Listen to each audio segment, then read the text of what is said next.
Te quiero comer. Muy buenas noches. Hoy vamos a subir otro video de Sirácides. Ya vamos al capítulo 37. Ayer hicimos el capítulo 36. Este libro nomás tiene 51 capítulos. Ya vamos a más de la mitad. Ahora, quiero recordarles a ustedes que el libro de Sirácides, también conocido como Eclesiástico, solamente existe en la Biblia católica, no existe en la Biblia Reina Valera ni en ninguna Biblia protestante. Solamente en una Biblia católica podemos encontrar el libro de Sirácides. ¿Por qué? Bueno, pues porque hay algunos textos que dice Sirácides que no le convienen tanto a los evangélicos y por eso ellos han decidido rechazarlo por completo. No es nada nuevo. Sabemos que los evangélicos les gusta solamente reconocer las partes de la Biblia que les convienen para sus enseñanzas, cosas que ellos pueden torcer a su conveniencia. Pero Sirácides no se deja torcer, por eso la rechazaron. Ahora, habiendo dicho esto, les quiero recordar, si la Biblia que ustedes están leyendo es una Reina Valera o una Nuevo Mundo, mejor háganla a un lado porque no lo van a encontrar ahí. Esas dos son Biblias protestantes.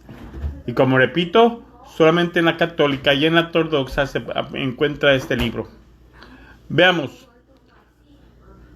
Todos tus amigos dirán, yo también te estimo, pero ten cuidado, pues el amigo solo puede serlo de nombre.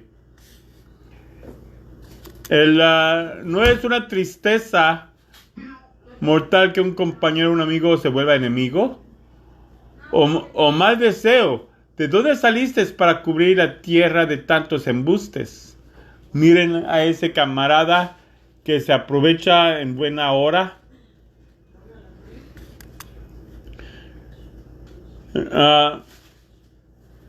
Miren a ese camarada que se aprovecha de la buena fortuna de su amigo. Apenas llega la desgracia, se vuelve en su contra. Miren a ese compañero que sufre por su amigo mientras se aprovecha para llenarse el estómago. Apenas llega el peligro, solo piensa en ponerse a salvo. Que tu corazón no se olvide de tu amigo. No lo dejes en la miseria. Si tú eres rico, todo consejero hace valer su consejo, pero más de alguno aconseja solo por interés. Pon atención en el que te aconseja. Pregúntate primero qué es lo que necesita. Porque hablará según su interés. Tal vez trate de conquistarte. Tal vez diga, tu decisión es buena, y luego se quedará observando lo que te sucede. No consultes al que no confía en ti. Oculta tus intenciones a los que te tienen envidia. No consultes jamás a una mujer sobre su rival, a un cobarde a propósito de la guerra, a un negociante sobre una tasa de interés, a un comprador si vendes algo, a un envidioso si trata de un agradecimiento, o a un flojo sobre algo que haya que hacerse, a un jornalero por el fin de su trabajo, a un sirviente holgazán por un trabajo pesado.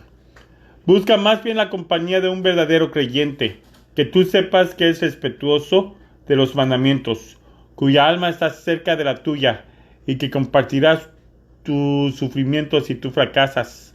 Luego mantente firme en la decisión que nacerá de ti, porque nadie merece más tu confianza. Nuestra propia intuición ve a veces más claro que los 7 centinelas que vigilan en lo alto, pero sobre todo invoca al Altísimo para que te guíe en la verdad. Antes de emprender algo hay que pensarlo, antes de cualquier acción hay un proyecto. Tus opciones orientan tus pasos según 4 direcciones. El bien o el mal, la vida o la muerte, la elección que hagas depende de tu propia decisión. Hay hombres que son buenos para instruir a los demás, pero que no sirven para ayudarse a sí mismos. El que es bueno para hablar se hace odiar y dejarán morir de hambre. El Señor no lo favorece nada porque está desprovisto de sabiduría. Otro es sabio a sus propios ojos. Él mismo afirma que su sabiduría es provechosa. El hombre sabio instruye a su propio pueblo. Uno puede fiarse de los frutos de su inteligencia. El hombre sabio está colmado de bendiciones. Todos los que lo ven lo alaban. Los días del hombre son contados, pero los días de Israel sobrepasan cualquier medida. El sabio gozará la confianza de su pueblo, su nombre perdurará para siempre. Hijo mío, ve por ti mismo lo que te conviene, ve lo que es malo para ti y aprende a evitarlo, porque todo conviene a todos y todos se contestan con las mismas cosas. No abuses de todo lo que te gusta, no te abalances sobre la comida, porque comer demasiado enferma y la gula provoca indigestión. Mucha gente ha muerto por los excesos, mientras los que se moderan prolongan su vida. Palabra de Dios. Señor Dios, Rey Celestial, Todopoderoso y Eterno, ahorita que vamos a repasar el significado de ese texto, guíanos para entender el significado. Ahora voy a quitar estos comerciales aquí, no sé por qué los ponen, pero ahora vamos a reflexionarlo. Dice, este capítulo nos habla de prudencia. Primero, prudencia en escoger un amigo, prudencia en decidir y en consultar, y por último, prudencia en evitar excesos. Todos tus amigos dirán, yo también te estimo, pero ten cuidado, pues el amigo solo puede serlo de nombre. ¿No es una tristeza acaso que un compañero o un amigo se vuelva enemigo? ¡Oh, mal deseo! ¿De dónde saliste para cubrir la tierra de tantos embustes? Miren a ese camarada que se aprovecha de la buena fortuna de su amigo. Apenas llega la desgracia, se vuelve en su contra. Miren a ese compañero que sufre por su amigo. Mientras se aprovecha para llenarse el estómago, apenas llega el peligro, solo piensa en ponerse a salvo. Nos está advirtiendo. No confíes en todos los que se dicen ser tus amigos. Tampoco debes ser cínico o cínica. No todos los que se dicen amigos realmente son amistades. Realmente, tristemente, la palabra amistad es una palabra muy mal usada en nuestros días.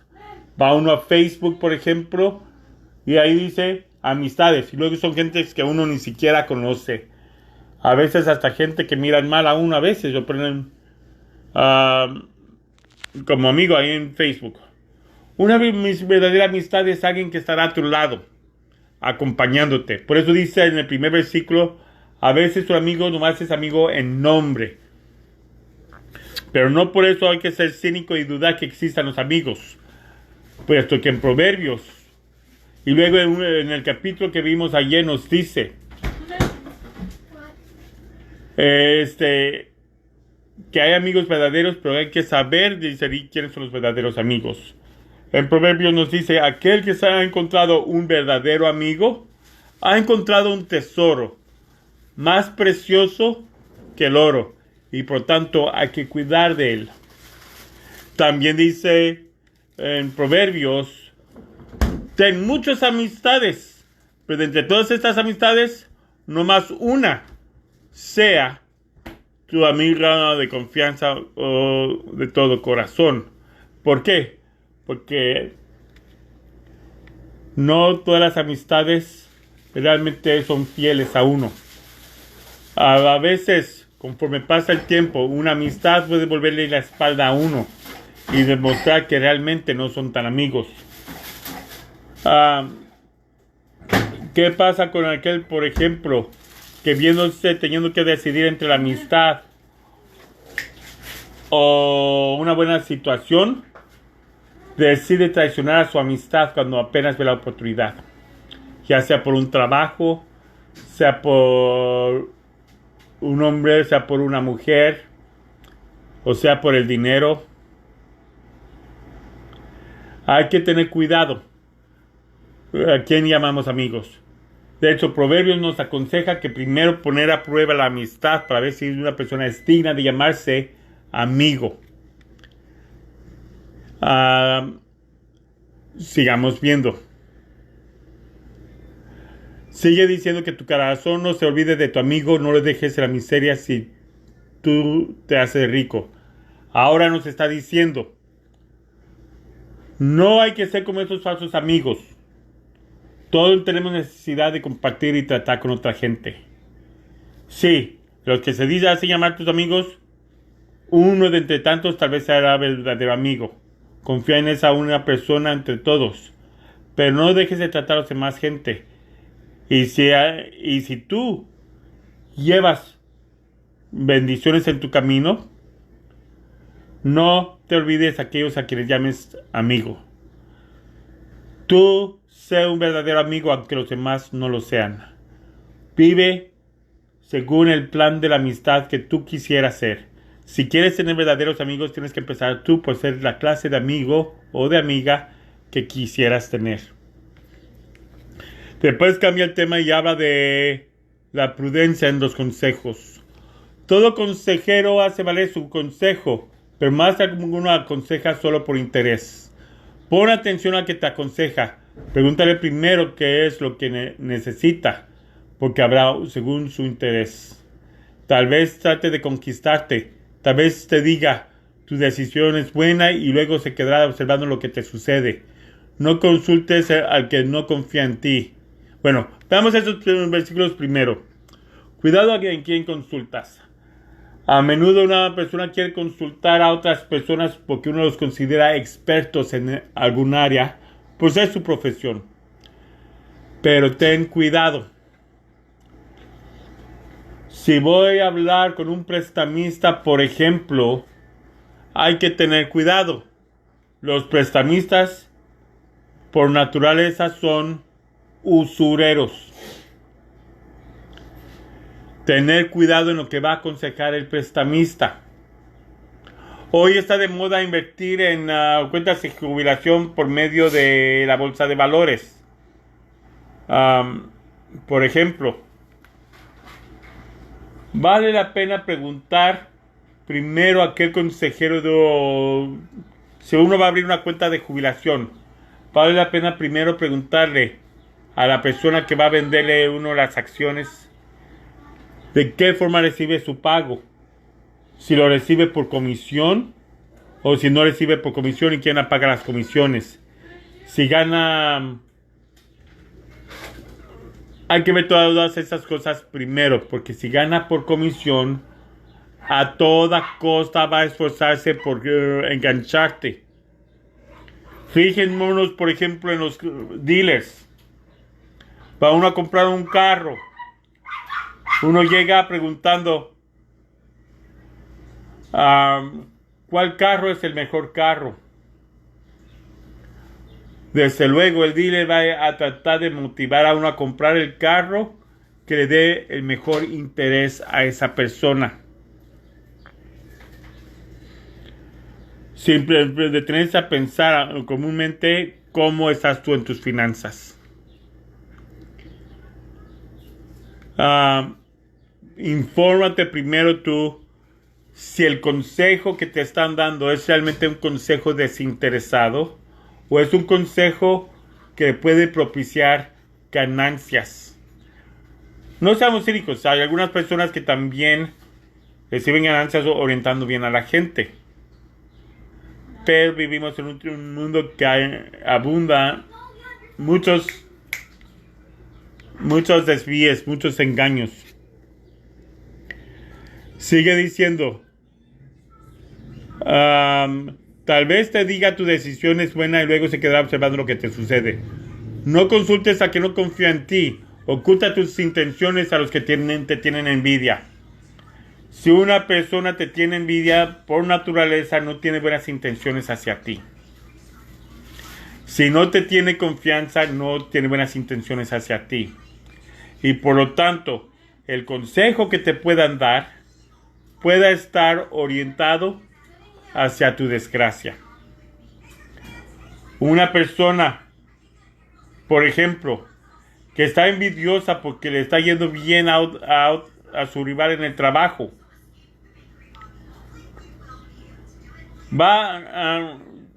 si yo tuviera, por ejemplo, un rival en el trabajo que quisiera mi puesto, por ejemplo, y yo llegara a pedirle consejo, él va a buscar darme un mal consejo que me haga quedar en mal, para así poder él o ella tomar el puesto. Muy a menudo esto ocurre en la política, en las empresas, en muchas partes. Tener cuidado de ello. No consultes jamás a una mujer sobre su rival. No consultes a una mujer sobre su rival. Si tú sabes que a ti hombres, esto va para los hombres, pero también a mujeres, por camino la palabra mujer por hombre aquí. Si a mí me gusta cierta persona, para decir el ejemplo, si a fulanito le gusta sultanita, pongamos nombres aquí. Digamos que un jovencito llamado Juan se enamora de una muchacha, llamémosle Teresa. Juan quiere conquistar a Teresa. Pero hay otra muchacha interesada en Juan llamámosle Claudia. Juan quiere conquistar a Claudia. Perdón, Juan quiere conquistar a Teresa. Claudia es su amiga, pero Claudia quiere ser más que su amiga. Sin embargo, Juan no está interesado en establecer una relación más que una amistad con Claudia, sino con Teresa. Juan quiere pedir consejos sobre cómo conquistar a Teresa. Aunque Claudia sea muy amiga suya, por el interés que tiene Claudia en conquistar a Juan, no le conviene a Juan pedirle consejos a Claudia sobre cómo conquistar a Teresa. Porque por tener los intereses en él, puede dar una mala orientación para que no quede del todo bien con ella, hasta que posiblemente quede mal. No todos son así de cínicos, pero muchos sí lo hay. Entre los hombres, también va para mujeres que quieren conquistar a un hombre. Si sabes que un hombre tiene interés en ti, pero a ti te interesa otra persona, no le pidas interés a tu pretendiente, no le pidas consejo cómo conquistar a tu interés. No consultes a un cobarde sobre un propósito de guerra. Ya me ha tocado ver esto muchas veces. Los cobardes muy a menudo no lanzan acción, pues están siempre pensando en lo negativo. Cuando hay un propósito para hacer, no consultes a un cobarde porque te va a dar pura negatividad. No, pero si pasa esto, no, pero si el otro. Me ha tocado con amistades mías que le llego yo pidiendo consejos para cuando he querido yo comprar casa, por ejemplo. Y siempre me he llegado con negatividad. Por hacerles caso en que me he encontrado yo. No he podido avanzar en ello. Por hacerle caso a las actitudes negativas y gente cobarde que nomás ponen puros pretextos negativos. Pero si esto, pero si el otro. ¿A quién le hace consultar sobre un propósito de guerra? A un militar. ¿A quién vas a consultar sobre una posibilidad de inversión? A alguien que ya sea un comerciante prosperoso en su industria. No consultes a un negociante sobre una tasa de interés. Claro, y mucho menos ese negociante es a quien le vas a comprar. Es decir, si tú vas a comprar un carro, no le preguntes jamás a tu vendedor si esa tasa de interés es buena o no. Porque para poder recibir su comisión, te va a decir que sí. Niñas, no empiecen. No consultes a un comprador si vendes algo porque te va a regatear y a veces hasta pedir menos que su precio digno. No consultes a un flojo sobre los trabajos por hacer. Un flojo va a poner pretextos para no hacer el trabajo. No, está muy lejos, hace mucho calor, es muy difícil, es imposible.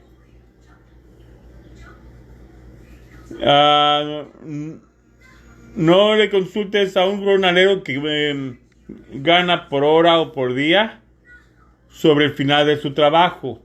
Algunos van a alargar las cosas para recibir más entradas. Dice, busca más bien la compañía de un verdadero creyente, que tú sepas que es respetuoso de los mandamientos, cuya alma está cerca de la tuya y que compartirá tus sufrimientos si tú fracasas. En estos versículos se resume una cosa. Pide consejo más bien a alguien que sí sea de confianza. Que tú sepas que es una persona que se interesa por tu bien. No que tenga algunos intereses o provechos en determinado resultado. Pero no nomás de confianza, sino aquí dice también verdadero creyente respetuoso de los mandamientos. Es decir, que tenga temor de Dios. Porque una persona que no tiene temor de Dios no sabrá dar buenos consejos.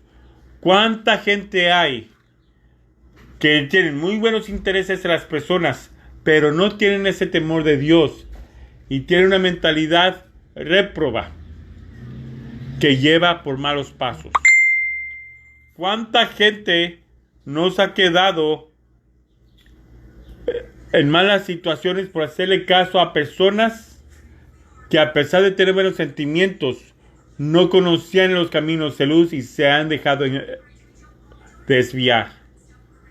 Luego el versículo 13 nos dice: luego mantente firme en la decisión que nacerá de ti, porque nadie merece más tu confianza. De todas las personas en que puedas tú pedir orientación, la persona en quien más tienes que tener confianza es la decisión que tú hayas tomado. Pero solamente después de haber consultado a aquellos que tú sabes que son de confianza. Gente temerosa de Dios, que realmente tengan tu interés por delante y no los resultados de determinada acción. No dudes de ti después de haber consultado a las personas adecuadas. No dudes de tus propósitos. Luego pasa a decir: nuestra propia intuición ve a veces más claro que los 7 centinelas que vigilan en lo alto. Si tienes un impulso,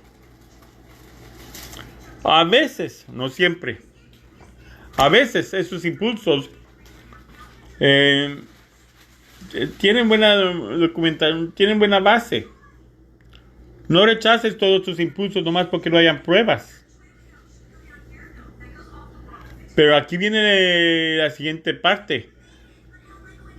Sobre todo, invoca al Altísimo para que te guíe en la verdad. Antes de ir con la gente de confianza para pedir orientación, antes de tomar una decisión, antes de hacer caso a tu impulso, invoca a Dios que Él guíe tu decisión. Aquí nos dice el versículo 16: antes de emprender algo hay que pensarlo. Antes de cualquier acción hay un proyecto. Es decir, si tú tienes un proyecto que quieres seguir, unos planes que quieres sacar adelante, no hay que lanzarse ciegamente. Primer paso siempre es invocar a Dios.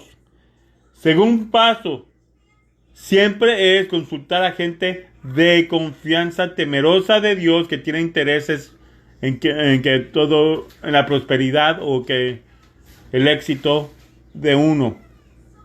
No me refiero nomás en lo económico, sino en cualquier cosa.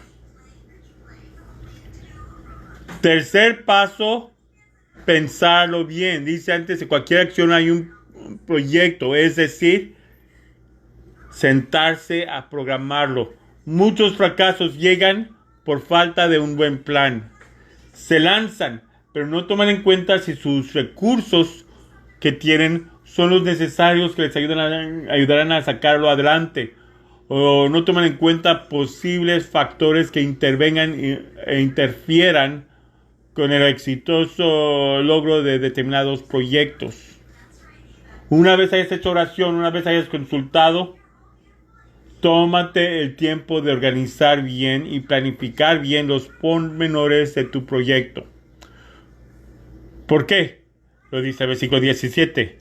Tus opciones orientan tus pasos según 4 direcciones. Tus opciones te orientarán.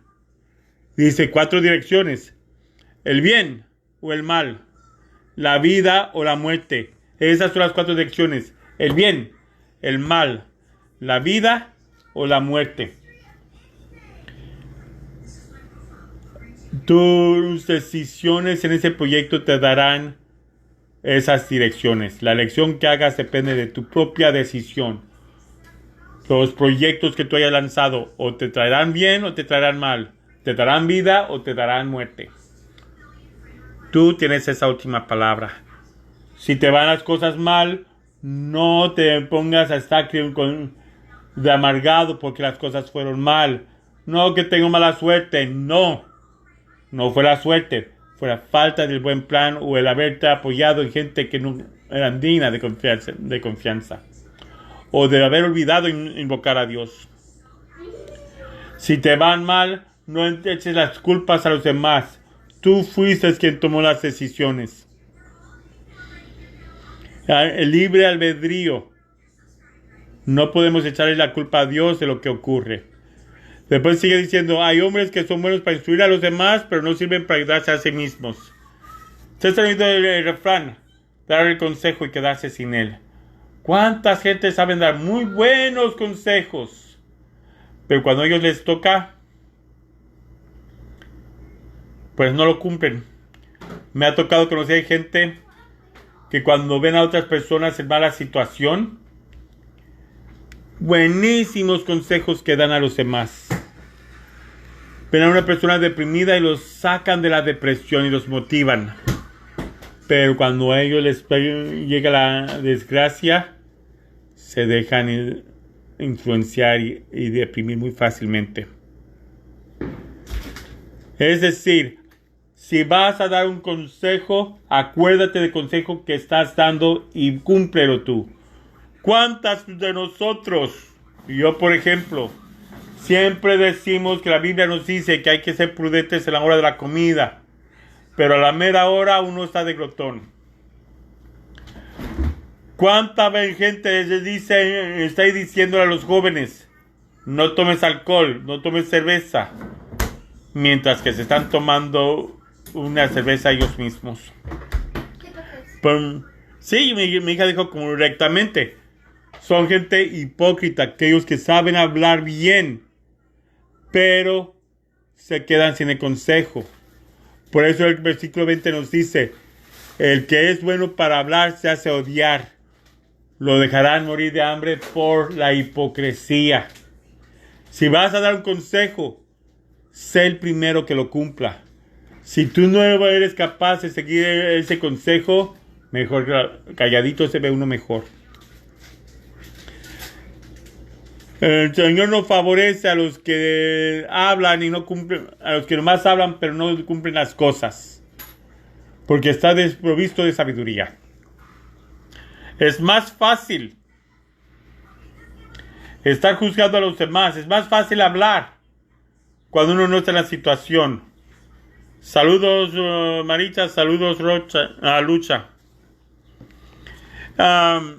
Es más fácil estar hablando cuando uno no le toca la situación. Todo se ve fácil desde lejos. Pero ya cuando uno sabe guardar la paz y la tranquilidad en medio de la tormenta, como dice una alabanza por ahí, paz en medio de la tormenta. El que ha podido encontrar esa paz en medio de esa tormenta es la persona que está capacitada para poder dar los consejos. Pero si tú no has pasado esa tormenta, ¿de qué sirve que hables si ni siquiera sabes cómo vas a estar en esa situación? Dice el libro de Proverbios que es mejor saber callar y que la otra gente piense que uno es más sabio, que estar hable y demostrar al mundo que uno no sabe decir nada. ¿Cuántas veces en diferentes grupos, ya sea por política, sea otros grupos religiosos, sean inclusive unos colegas míos en el trabajo, se ponen a hablar fácilmente de las cosas sin darse cuenta que lo que dicen salen muchas equivocaciones, desviando a muchos?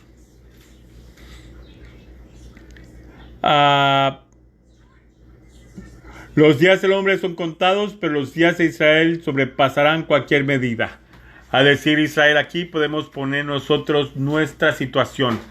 Pero también tenemos que poner aquí una situación importante. Este versículo que dice: los días del hombre son contados, pero los días de Israel sobrepasan cualquier medida, está hablándonos en dos dimensiones. En la primera está hablándonos en lo inmediato. Nuestros días como seres humanos son contados. Nadie es eterno en esta vida. No sabemos si al terminar este video me encuentre ya con la otra vida, o si tenga todavía quién sabe en cuántos segundos, minutos o años. Hay mucha gente que hoy vemos que están bien, pero quién sabe, mañana nos enteremos que ya hayan fallecido.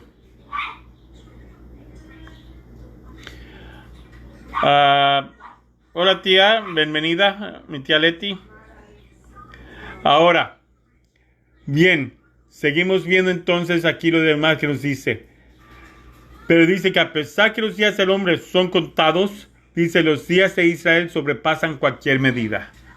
Dios ampara el pueblo de Israel.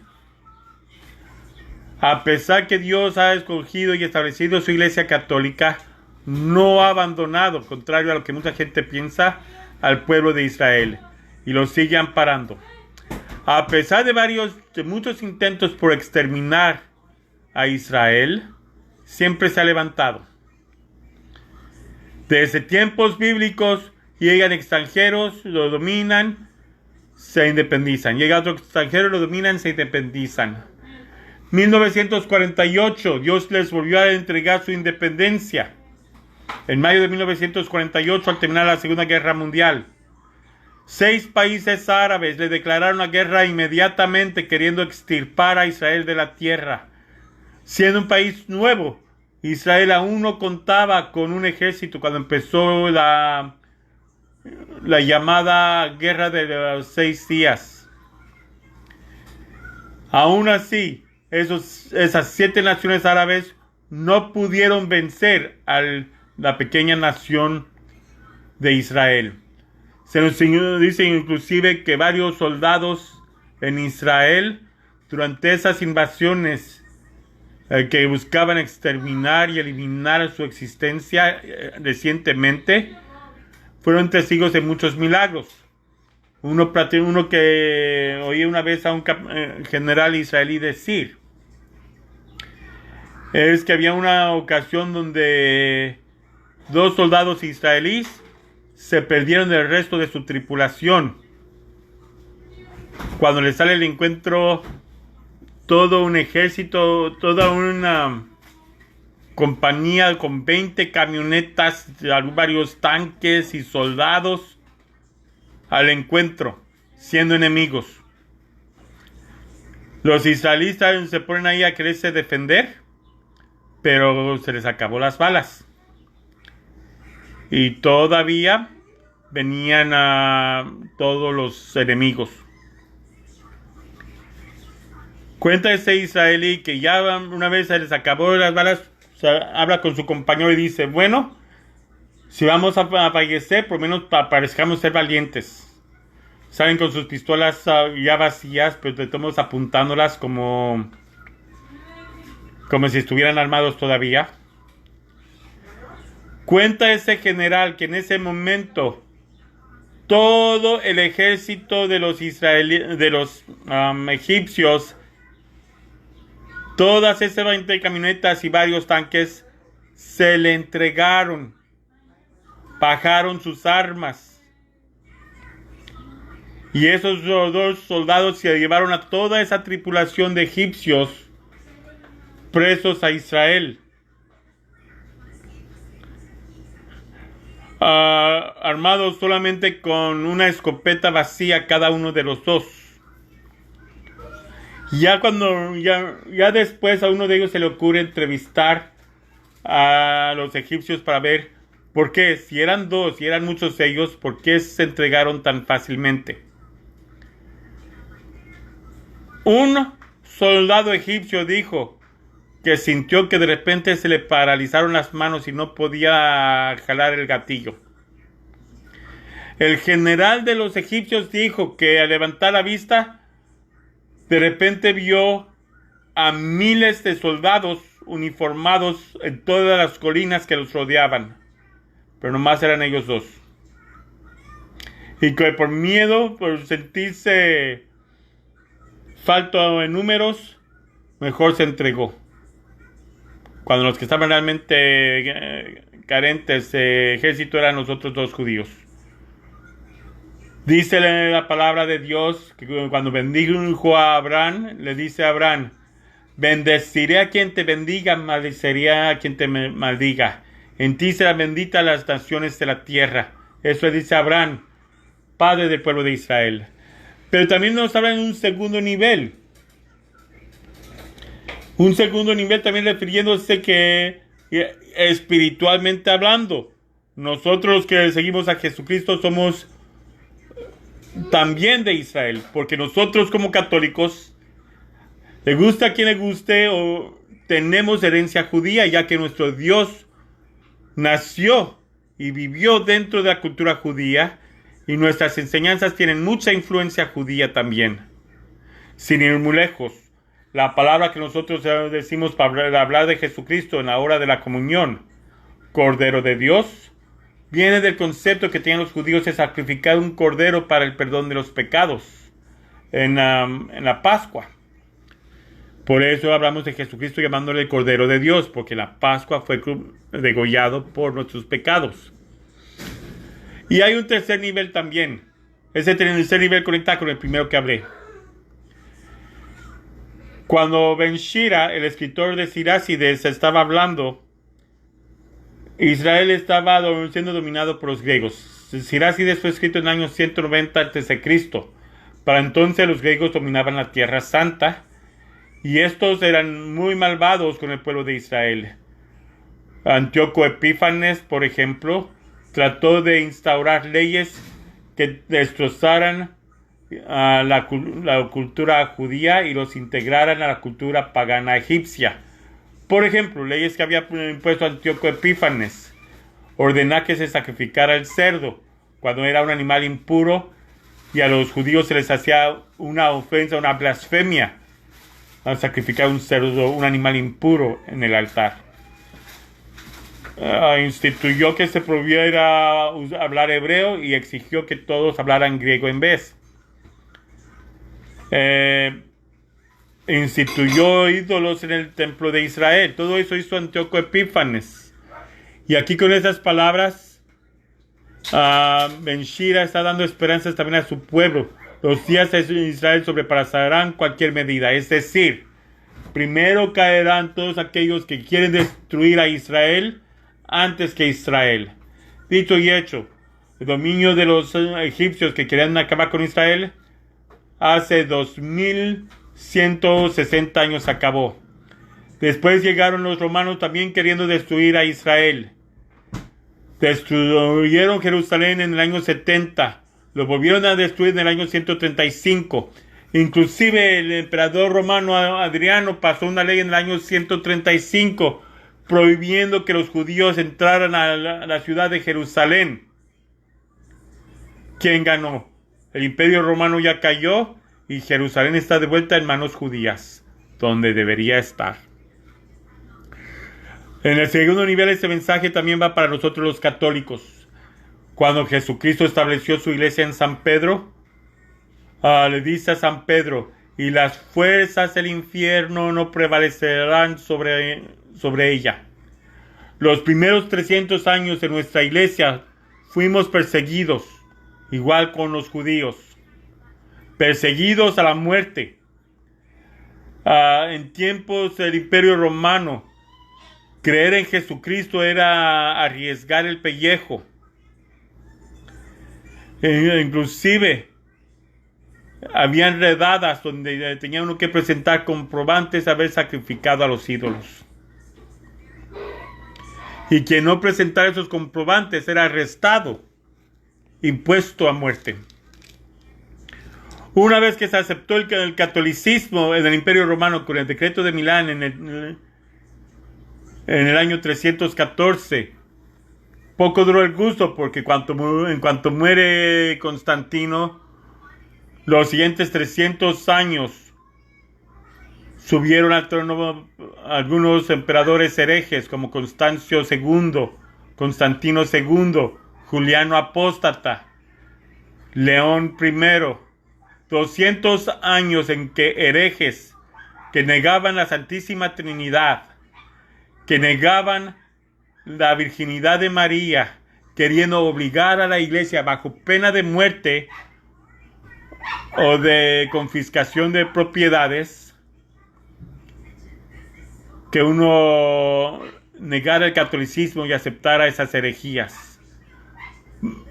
No era raro ver que los papas nomás duraran un año durante esos tiempos, porque los mismos emperadores en ese tiempo, después de Constantino, durante 200 años, si al emperador no le gustaba lo que mandaba decir el papa, lo mandaba al exilio.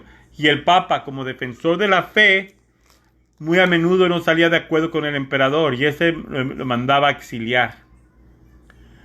Cuando este problema se resolvió y ya empezaron a llegar emperadores católicos otra vez al trono, en diferentes países volvió a seguir la persecución. México, en la época de los cristeros, la iglesia prohibida, muchos de nuestros sacerdotes muriendo por oficiar misa. Pero primero cayeron todos esos reinos. Primero cayó Elias Calles. Y la iglesia aún sigue. Ahora hay otros grupos religiosos que tratando de terminar con el catolicismo hasta levantan falsos contra la iglesia. Y vienen tratando de inventar cosas y hasta dicen que la iglesia va a terminar. Pero no. Dijo Jesucristo antes de subir al cielo el día de su ascensión: estoy con ustedes hasta el final del mundo. Y como también nos dice el Génesis, que el planeta no va a volver a terminar, que terminarán en periodos, pero no el planeta.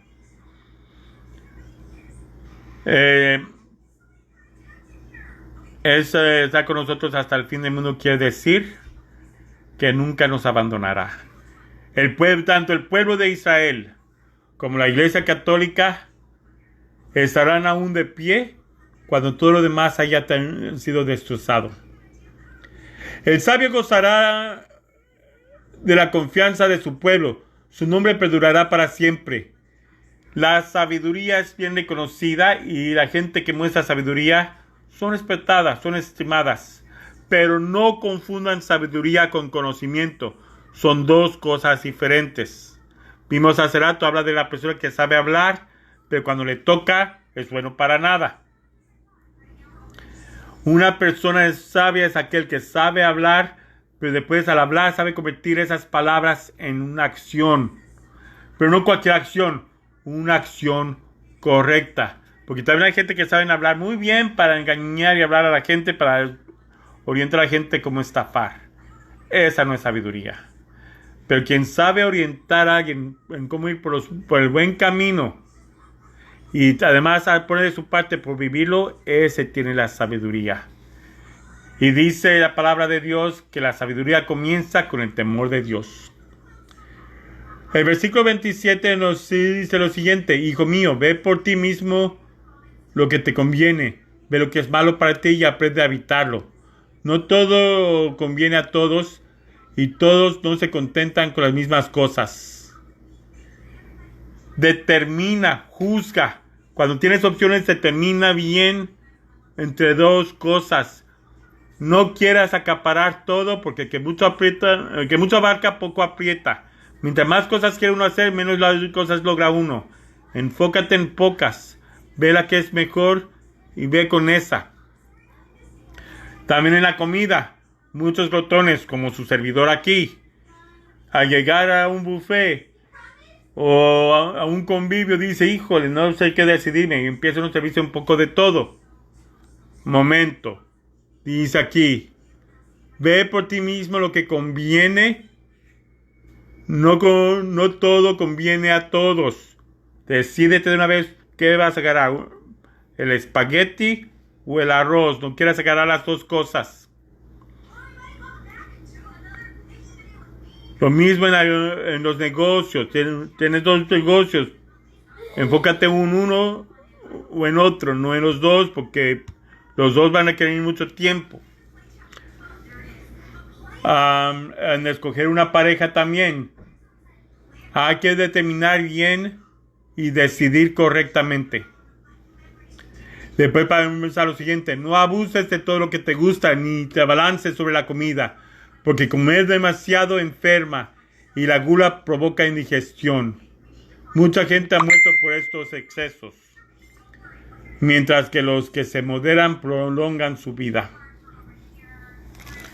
Estos tres últimos me pegan duro a mí y me hacen recordar lo que me ocurrió hace 2 meses, ustedes ya lo saben.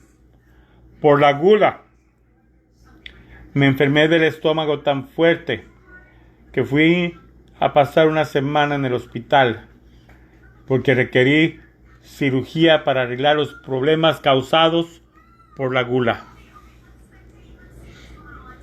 No hay que abusar de lo que a uno le gusta, no hay que comer desesperadamente. Aquí vive el presente. Cuando uno está comiendo, el presente es el bocado que uno tiene en la boca, no el bocado que uno está por servirse.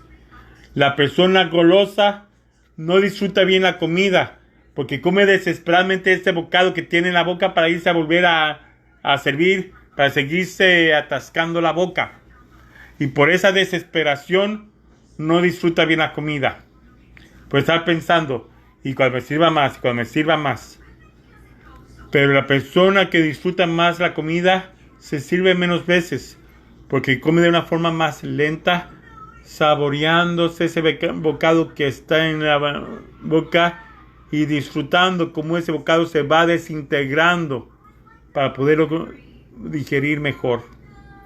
Luego, por estar comiendo con esa desesperación, el estómago no digiere bien las cosas, que uno está sobrecargando, causando problemas de digestión. Y lo que está muy de moda hoy, la diabetes. La diabetes existe porque uno sobrecarga las páncreas con demasiada comida. Las páncreas sirven para ir limpiando nuestra sangre del azúcar que sobre. Pero al igual que pasa con uno cuando limpia la casa, también se desanima. Pongamos un ejemplo. Y creo que lo puse en otro video que subí en otra ocasión.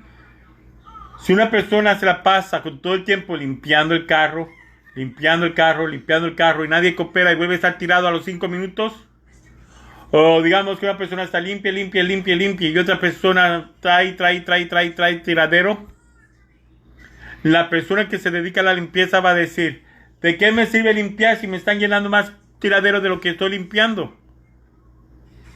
Y se desanima. Lo mismo pasa con nuestro cuerpo. Cuando uno come por gula, las células beta de las páncreas se desintegran y ya no produce la insulina que el cuerpo necesita producir. Y de ahí viene la diabetes, la enfermedad y todos los problemas que de ahí ocasionan. Muchos doctores dicen: la diabetes no se puede reversar. Pero conozco algunas personas que sí han podido reversar la diabetes haciendo una sola cosa: disciplinándose en el alimento, quitándose ciertos alimentos, saliendo a caminar inmediatamente terminando de comer a las horas, comer cantidades apropiadas. Y con eso se han podido prácticamente curar de la diabetes. Los doctores van a decir que no, porque a ellos les conviene estar vendiendo medicina. Pero ahí vamos a lo mismo. Por eso dice la palabra de Dios que en ella se encuentra vida. Que en los excesos está la muerte. Nos dice en algunos capítulos que hemos leído aquí en Sirácides. Y también Pablo le dice a su ahijado Timoteo en una de sus cartas que el vino, que ciertas clases de vino, como el vino rojo, puede servir como medicina. Pero luego nos dice, pero no en sus excesos. Se nos dice aquí que la comida es buena, pero no en sus excesos. Si nos ponemos a reflexionar sobre lo que son los pecados capitales, no es otra cosa que los excesos. Todos tenemos necesidad de comer, pero la gula es un exceso desordenado de buscar la comida.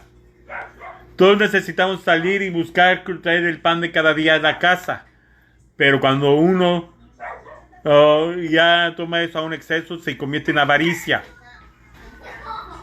Dios bendijo la unión conyugal y hace de la intimidad entre un hombre y una mujer una bendición y una orden de Dios, según Génesis 1:28. Pero cuando eso se convierte en una obsesión desordenada, se convierte en lujuria. Está bien que uno quiera lucirse y se cuide y se trate uno lo mejor. Nosotros tenemos el derecho de mimarnos como persona, buscar lo que está bien para nosotros y tener un buen criterio de uno. Pero cuando se vuelve obsesivo, ya se convierte en el ego, en soberbia. Los excesos son malos. Hay que evitarlos, en resumen. Este capítulo que acabamos de ver se puede resumir en dos cosas. En tres. Los primeros versículos que vimos, versículos del 1 al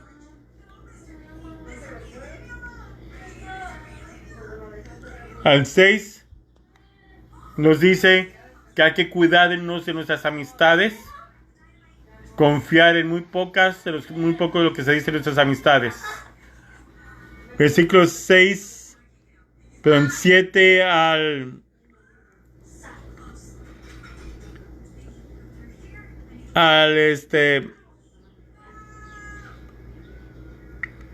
18 nos dice que cuando uno va a tomar unos proyectos no hay que fijarnos de cualquier persona, ni hay que pedir consejos nomás a cualquier persona que se nos venga a la mente. Buscar una persona temerosa de Dios y que sepamos que está interesada en nuestro éxito, no que tengan otros intereses de sacarle provecho a los resultados. Que primero hay que invocar a Dios para pedir que uno prospere en lo que uno va a comenzar. Luego, buscar un experto temeroso de Dios que tenga buenos intereses en uno para que lo oriente. Después sentarse uno, tomar plan de qué pasos va a seguir uno y adelante, tomar la acción, porque según como uno haya seguido esos pasos, encontrará el éxito o el fracaso, la vida o la muerte, el bien o el mal. Y luego nos habla de que los consejos que demos hay que cumplirlos nosotros. Y termina diciéndonos, no hay que hacer cosas en el exceso. Gracias por haberme acompañado en este video de Sirácides capítulo 37. En unos 5 minutos este video estará disponible en YouTube para que lo puedan ver desde el principio. Denme de 5 a 10 minutos para subirlo. Hay un canal de YouTube que he establecido llamado Cristero Moderno. En 5 o 10 minutos van a poder entrar al canal de Cristero Moderno, buscar Sirácides Cristero Moderno, y van a encontrar este video y otros más que he puesto a lo largo de estas últimas 2 semanas. Muy buenas noches. Y quisiera felicitar a todos los que están viendo este video también. Feliz Día del Padre. Tía Leti me felicita a mi tío. Maritza me felicita a su esposo. Doña Lucha también me saluda a su esposo. Y me los felicitan por este Día del Padre. Y a los demás que no están con nosotros ahorita, pero que llegarán en otra ocasión a ver el video, feliz Día del Padre.